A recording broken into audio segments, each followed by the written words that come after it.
Welcome to the Childcare Director's Chair, the podcast for bold educators who are ready to lead, grow, and shake things up in early childhood education. Whether you are a teacher eyeing that lead role, a lead stepping into leadership, or a center owner dreaming big, this is your space to grow with purpose and leave your mark. Hosted by heart-centered leadership coach Erica Saccoccio, each episode brings you real talk, actionable tools, and a contagious laugh or two, all designed to help you step into your next level with confidence. So pour your coffee, pop in those earbuds, and take your seat, because your leadership journey starts right now in the Childcare Director's Chair. Hey, welcome back to the Childcare Director's Chair podcast.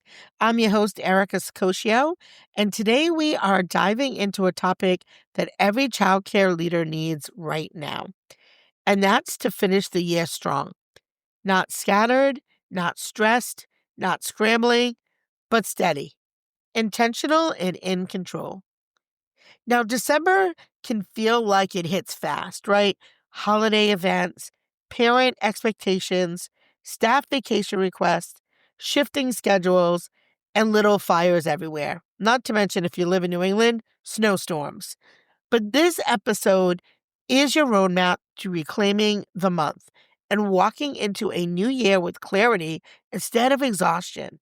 So let's get into your leadership game plan. The first thing I want you to do is do a leadership audit.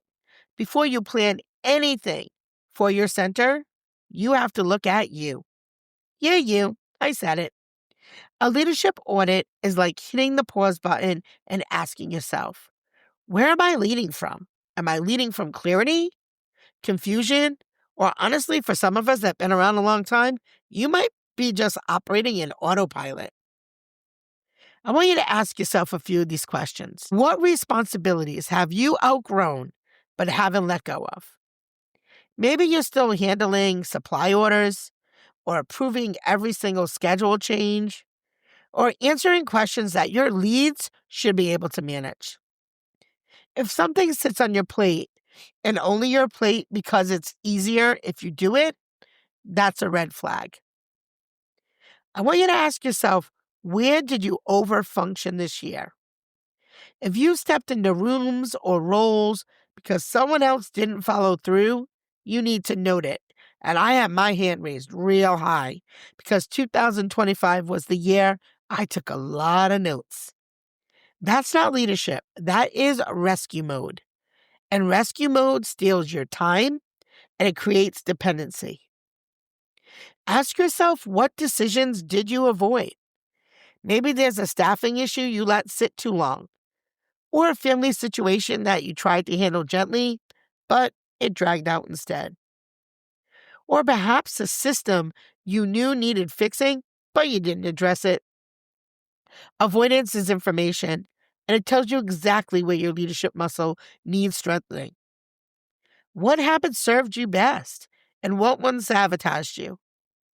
I know I've got a list of few myself, and we continue to work and be works in progress. Ask yourself, did you start your year really organized, and by the end of the year, you were chasing your own tail? Did you set boundaries, but then bent them when push came to shove? Well, this is a time to reclaim your leadership posture. When you strengthen your awareness, you strengthen your authority. And let's talk about reinforcing your non-negotiable. Because here's the thing. Standards don't slip all at once. They drift. And December is a month where drift can turn chaos if you do not grab the reins. So take a moment to revisit your non-negotiables. Let's start with everyone's favorite. You need to go over attendance expectations. What's the plan for callouts? Are staff texting you at 5:45 a.m.? And do you need a reminder about the protocol? The second is communication standards. When should leads communicate with you, or when should they handle it themselves?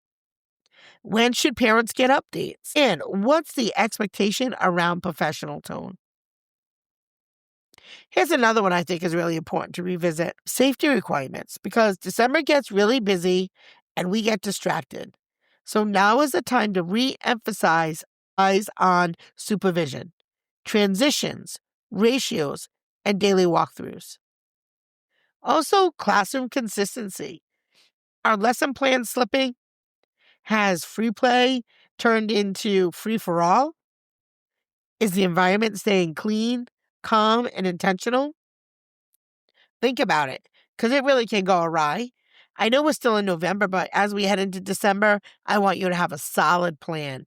We are all going to finish off this year strong.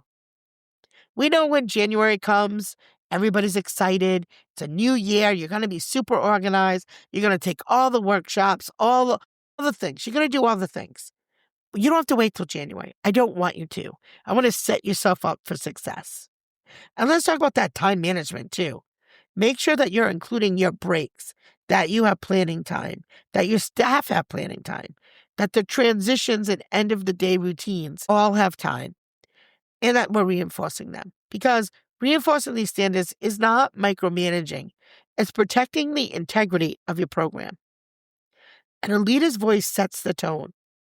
A leader's clarity sets the pace. And a leader's consistency sets the culture. So let's set 2 needle-moving seasonal goals. December is not the month for big projects. It's a month for strategic decisions.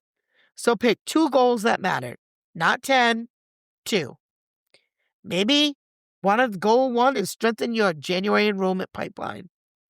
Update your tour script, refresh your website info, review your follow-up process, and prepare a January promotion. Because small tweaks now equal big wins next month. And, I don't know if it's the same across the country. I'm going to go with it probably is.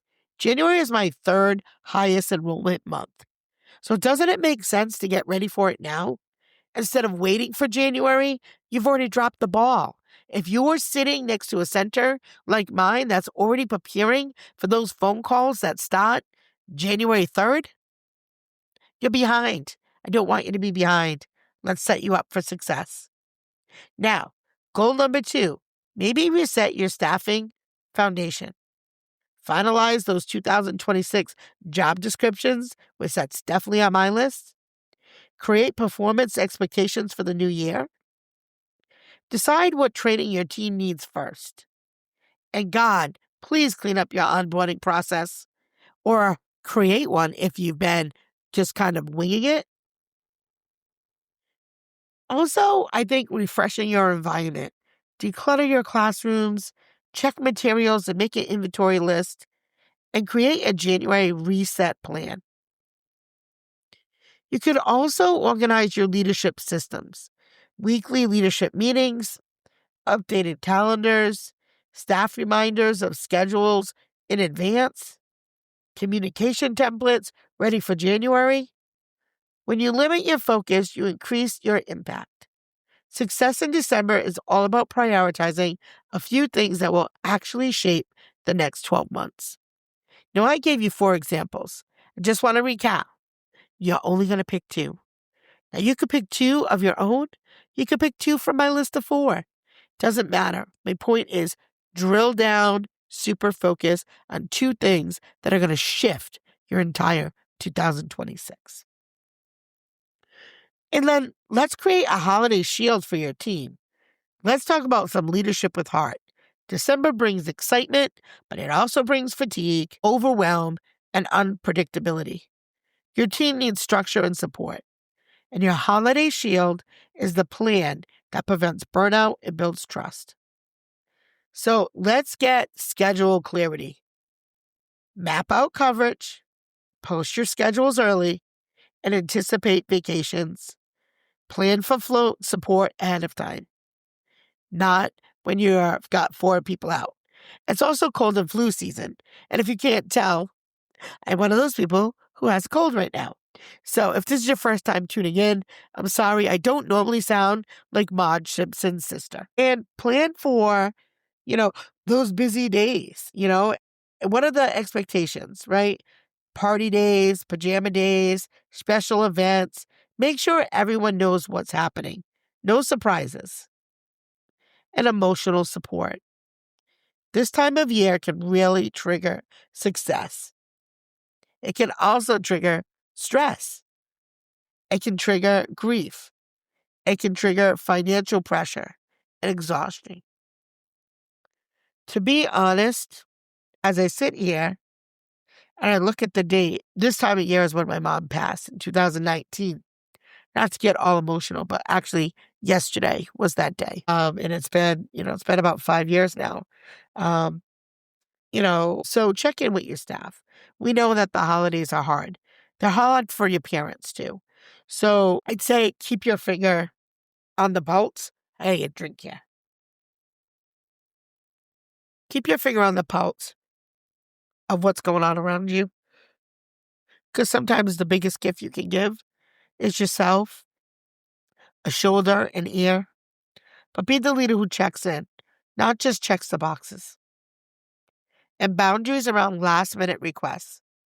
You can be flexible without being walked over.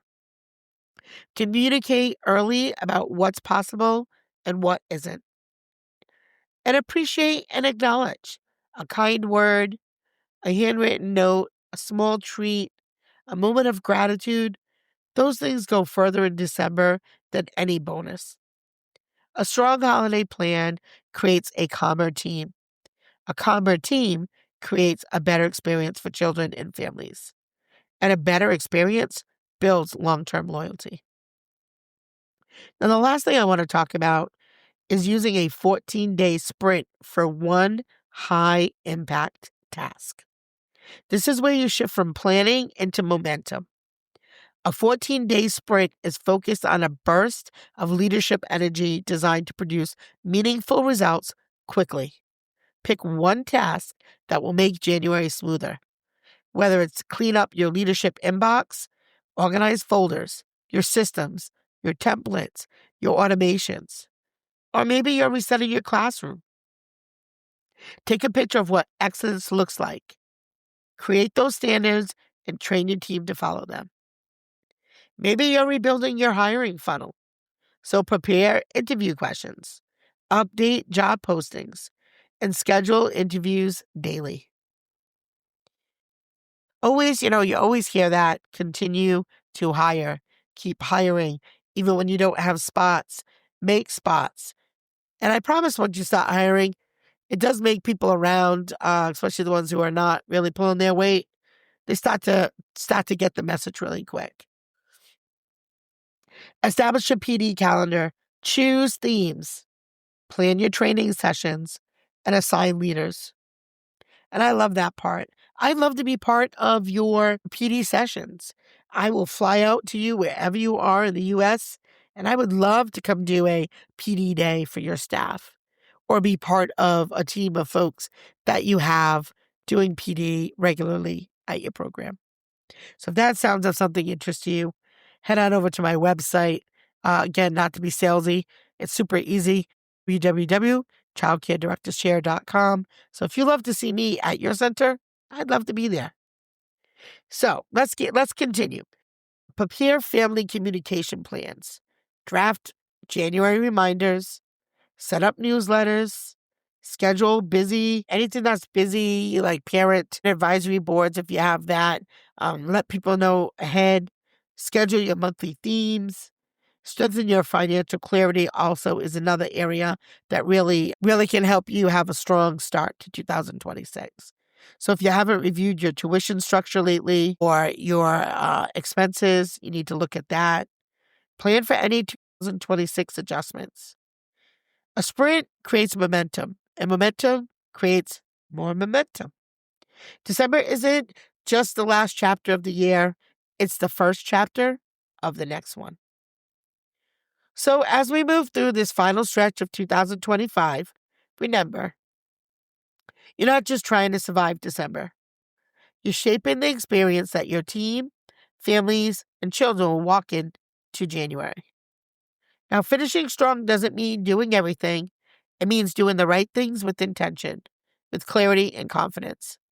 So if this episode helped you reset your leadership mindset, share it with another childcare leader, even though my voice sounds like crazy right now. And don't forget to leave us a review so we can reach our goal of 100 Apple Podcast reviews. I appreciate you. I believe in you, and I'm cheering for the powerful leader you're becoming. So thanks for joining me. I'll see you in the next episode. And as always, have a great day.